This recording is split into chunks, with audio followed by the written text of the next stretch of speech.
one of the mistakes is people hiring brilliant jerks. And that happens sometimes when you are, you really need, let's say you're like a software engineer, a designer, you really need to bring in someone on the team. You are, you just feel like, um, that the most important thing is to get the job done. And you forget about the values and you don't put down even the values. You kind of have it in the back of your mind. You're noticing that this person may not be exactly right and they're kind of a little bit different, but you're the sort of person that works well with a lot of type of people. So you say, it would work. Let's just see kind of how it works.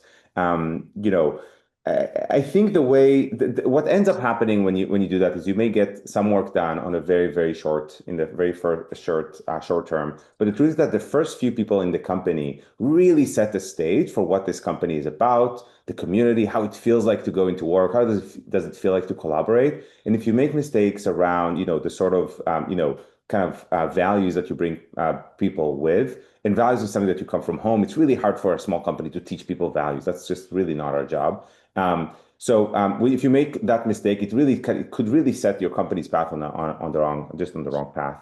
I think the way of fixing it, the way of kind of being ahead of it, is to sit down together with your co-founder. It shouldn't take a lot of time, like to come up with your values. If you're just a few people, just sit down, in your coffee shop for 30 minutes, 1 hour. Ask yourself, like, what do you appreciate about each other?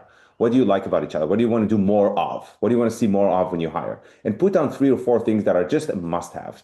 And then put them down and make sure that in the interview process, because there has to be an interview process. That's another mistake of not having a process, but I'll just talk about it for a second. In the interview process, you need to ask questions that talk about each one of these values and never skip that. And I think when you have it written down, you can be honest with yourself about, like, is this person right or wrong?